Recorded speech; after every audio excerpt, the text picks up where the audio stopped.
Chapter 4 from the Greenland Saga. Leif Erikson explores Vinland. People in Greenland were now eagerly talking about exploring the lands that had been seen. Leif Erikson made a visit to Bjarne Herjolfsson and bought a ship from him. Then he gathered a crew of 35 men and asked his father Eric to lead the expedition. But Eric held back. "I am getting along in years," he said, "and I am less able to put up with such hardships than I used to be." But Leif insisted that he was still the ablest and luckiest of his clan, and gradually he talked Eric into consenting. When they were ready, Eric rode from home and almost got down to the ship. Then the horse he was riding stumbled, and he fell off and hurt his foot. Eric then said, "It seems that I am not fated to find other lands than the one in which we are now living. We shall ride no farther together." Eric returned to Brattahlid, while Leif went down to the ship with his 35 companions. One of them was a German by the name of Tyrker. They fitted out the ship and sailed away. The first country they found was the one Bjarne had seen last. Here they sailed to shore and dropped anchor, put out a boat, and went on land. Just to let you know, the side tab says that this is about AD 1002. So 1002 in the Common Era. Okay, continuing. Same paragraph. They saw no grass. The mountaintops were covered with glaciers from sea to mountain. The country was like one slab of rock. It looked to be a barren, unprofitable country. Then Leif remarked, "Now, at least we have done better than Bjarne, who never even set foot on these shores. I am going to give the country a name, and I shall call it Helluland, the land of flat rocks." They went on board and sailed out to sea once more. They found a second country, and again they dropped anchor, put out a boat, and went ashore. This country was level and wooded, with broad white beaches wherever they went, and a gently sloping shoreline. Leif said, "I shall give this country a name that fits with its natural character, and call it Markland, or Forest Land." Then they hurried back to their ships and sailed on with a northeast breeze. After 2 days' sail, they sighted another shore and landed on an island to the north of the mainland. It was a fine, bright day. As they looked around, they discovered dew on the grass. It so happened that they picked up some of the dew in their hands and tasted of it. And it seemed to them that they had never tasted anything so sweet.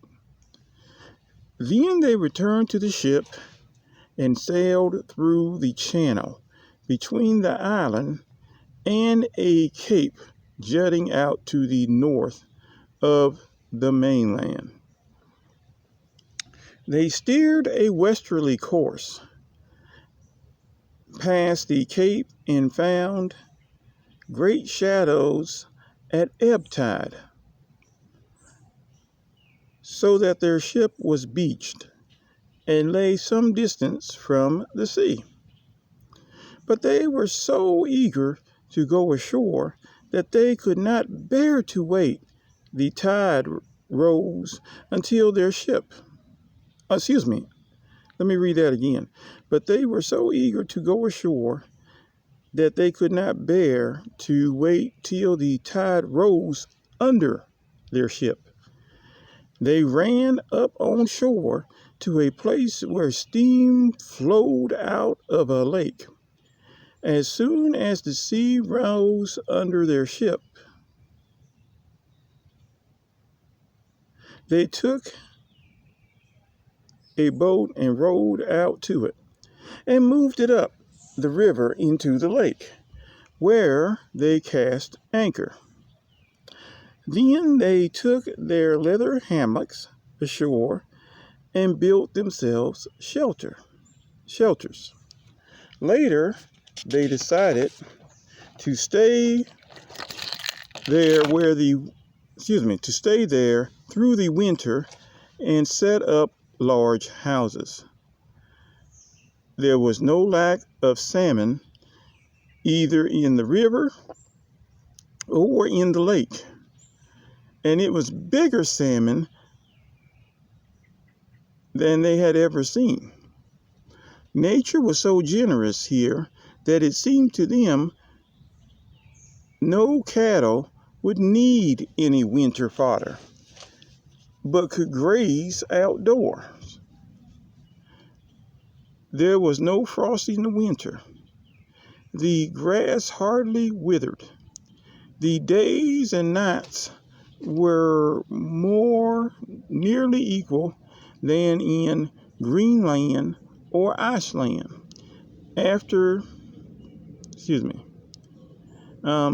And on the shortest day of the year, the sun was up from breakfast time to mid-afternoon. And here appears to be an editor's note, as it was not in Iceland after the middle of October.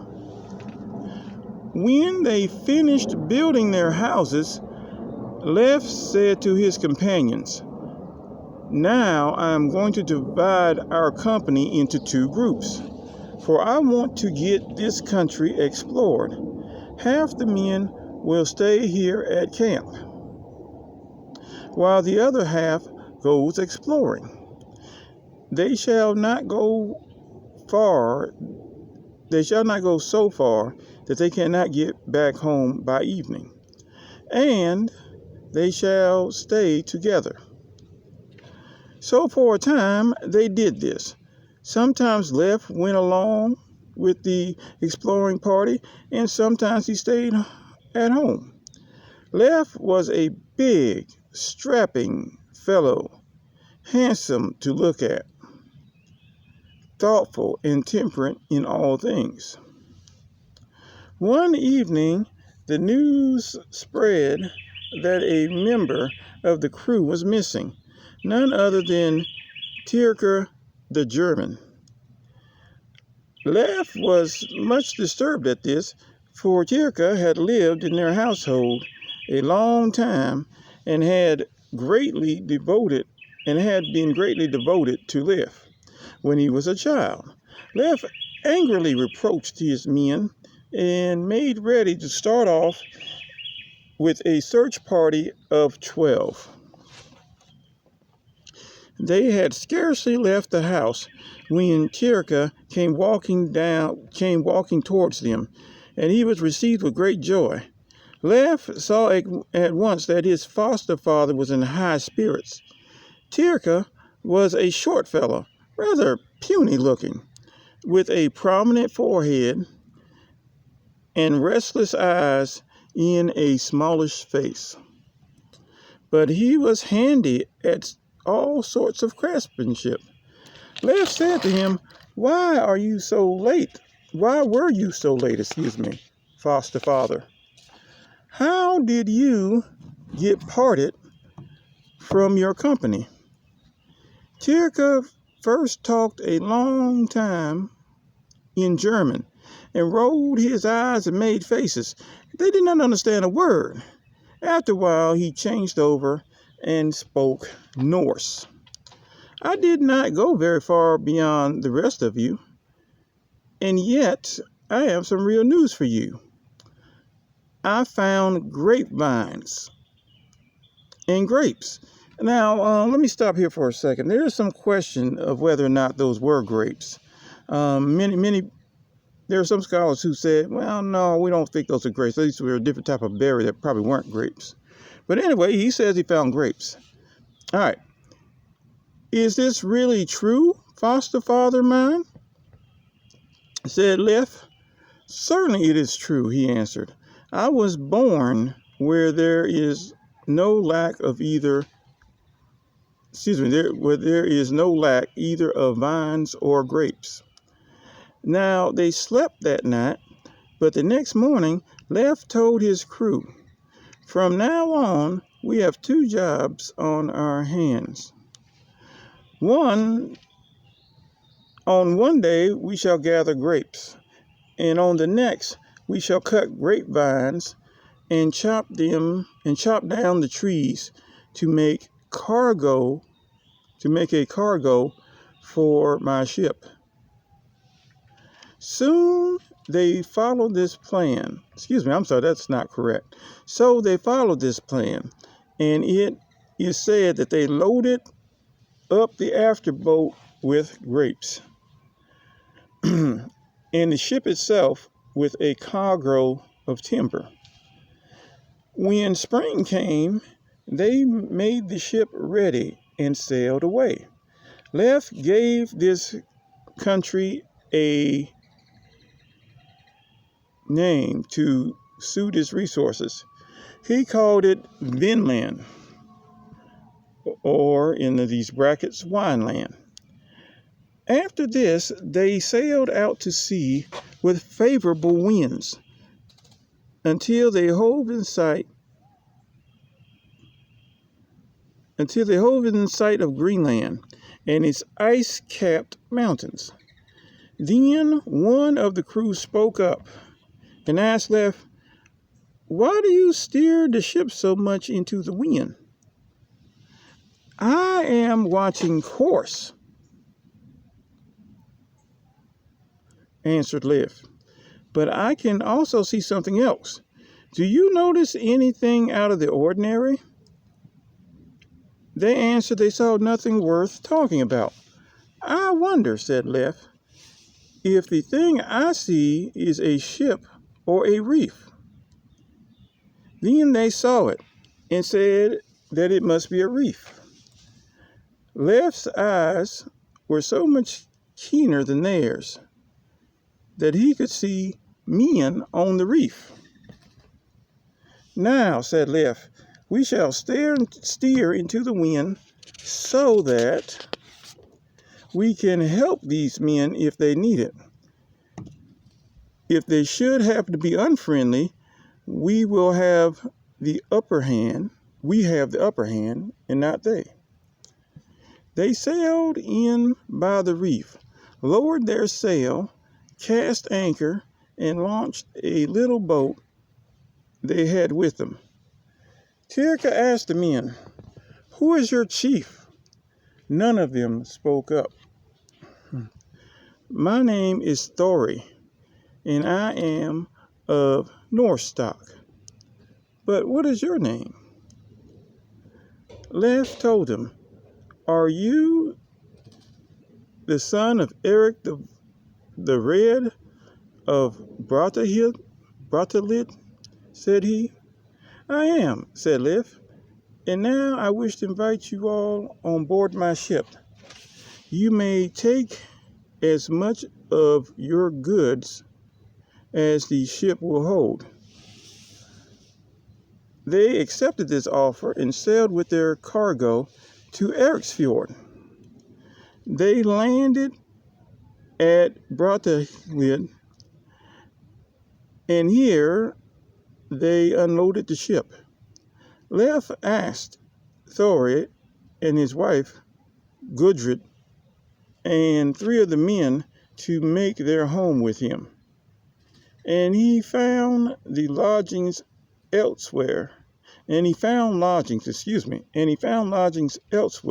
for the rest of the crew, both Thorir's men and his own. Leif rescued 15 persons from the reef.